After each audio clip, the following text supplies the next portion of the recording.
খাদিজা রাদিয়াল্লাহু তাআলা আনহা এর সাথে বিবাহ, ভালোবাসা, বিশ্বস্ততা ও দাম্পত্যের আদর্শ। সিরাত পর্ব 6। বিসমিল্লাহির রহমানির রহিম। আসসালামু আলাইকুম প্রিয় ভাই ও বোনেরা, গত পর্বে আমরা জেনেছি কিভাবে সততা ও চরিত্রের কারণে পুরো মক্কায় তিনি পরিচিত হয়ে উঠেছিলেন। মুহাম্মদ সাল্লাল্লাহু আলাইহি ওয়াসাল্লাম এর অন্য একটি নাম আল আমিন হয়ে উঠেছিল। আজ আমরা জানব কিভাবে তার চরিত্রে মুগ্ধ হয়ে মক্কার এক সম্মানিত, ধনী ও বুদ্ধিমতী নারী তাকে বিয়ের প্রস্তাব দেন। খাদিজা রাদিয়াল্লাহু তাআলা আনহা কে ছিলেন? তিনি ছিলেন খাদিজা বিনতে খুয়াইলিদ রাদিয়াল্লাহু তাআলা আন, কুরাইশের সম্ভ্রান্ত নারী, সফল ব্যবসায়ী, বুদ্ধিমতী, সম্মানিত, ধনী। অনেক ধনী ব্যক্তি তাকে বিয়ের প্রস্তাব দিয়েছিল, কিন্তু তিনি সবার প্রস্তাব ফিরিয়ে দেন, কারণ তিনি খুঁজছিলেন ধনী কোনো ব্যক্তি নয় এবং ধন সম্পদ নয়। তিনি খুঁজছিলেন এক উত্তম চরিত্র। ব্যবসার দায়িত্ব। খাদিজা রাদিয়াল্লাহু তাআলা আনহা তার ব্যবসার পণ্য শামে পাঠানোর জন্য একজন বিশ্বস্ত লোক খুঁজছিলেন। লোকেরা বলল, মুহাম্মদ তথা আল আমিন ছাড়া আর কে?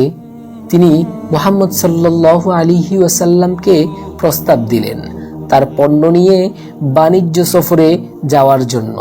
মুহাম্মদ সাল্লাল্লাহু আলাইহি ওয়াসাল্লাম রাজি হলেন।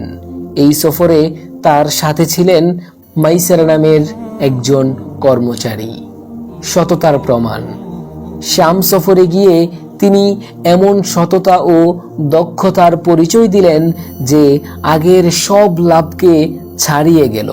মাইসারা ফিরে এসে খাদিজা রাদিয়াল্লাহু তাআলা আনহাকে বললেন, তিনি কখনো মিথ্যা বলেননি, কখনো প্রতারণা করেননি, এমনকি কঠিন পরিস্থিতিতেও ধৈর্য হারাননি।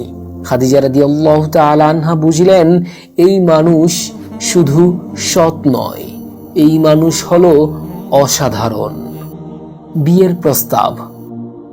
খাদিজা রাদিয়াল্লাহু তাআলা আনহা নিজেই আগ্রহ প্রকাশ করলেন।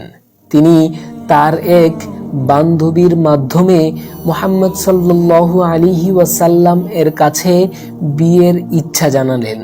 তখন তার বয়স ছিল প্রায় 25 বছর, আর অন্যদিকে খাদিজা রাদিয়াল্লাহু তাআলা আনহা এর বয়স ছিল প্রায় 40 বছর। কিন্তু সম্পর্কের ভিত্তি ছিল ধন সম্পদ কিংবা সৌন্দর্য নয়, পারস্পরিক সম্মান ও চরিত্র। বিবাহ ও সরল জীবন। চাচা আবু তালিবের উপস্থিতিতে বিবাহ সম্পন্ন হয়। এই ঘর ছিল সাধারণ কিন্তু বরকতময়। খাদিজা রাদিয়াল্লাহু তাআলা আনহা ছিলেন মহানুভূতিশীল, ধৈর্যশীল, স্বামীর প্রতি বিশ্বস্ত, সমর্থনকারী।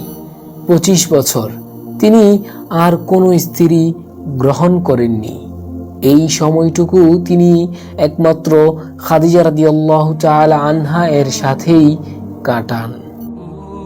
দাম্পত্য জীবনের শিক্ষা। এই দাম্পত্য জীবন আমাদের শেখায় স্বামী স্ত্রীর সম্পর্ক পারস্পরিক সম্মানের। চরিত্রই আসল সম্পদ। কঠিন সময়ে একজন সঙ্গী সবচেয়ে বড় শক্তি। পরে নবুয়তের পর সবচেয়ে কঠিন মুহূর্তে খাদিজা রাদিয়াল্লাহু তাআলা আনহাই ছিলেন তার প্রথম সমর্থক। গভীর চিন্তাশীল জীবন। বিবাহের পরও মুহাম্মদ সাল্লাল্লাহু আলাইহি ওয়াসাল্লাম সমাজের অন্যায়, মূর্তি পূজা ও অবিচার দেখে ব্যথিত হতেন। তিনি একাকী নির্জনে সময় কাটাতে ভালোবাসতেন। হেরা গুহায় গিয়ে ধ্যান করতেন। মনে প্রশ্ন, এই সমাজের পরিবর্তন কিভাবে সম্ভব? আল্লাহ তাকে প্রস্তুত করছিলেন এক মহান দায়িত্বের জন্য। প্রিয় দর্শক, এই ছিল নবুয়তের আগে তার দাম্পত্য জীবনের অধ্যায়। ভালোবাসা, বিশ্বস্ততা ও সমর্থনের এক অনন্য দৃষ্টান্ত।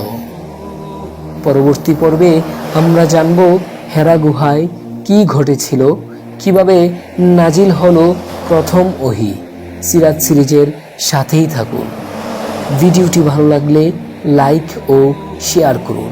আল্লাহ আমাদের দাম্পত্য জীবনকে খাদিজা রাদিয়াল্লাহু তাআলা আনহা ও রাসূল সাল্লাল্লাহু আলাইহি ওয়াসাল্লাম এর মতো বরকতময় করুন। আমিন।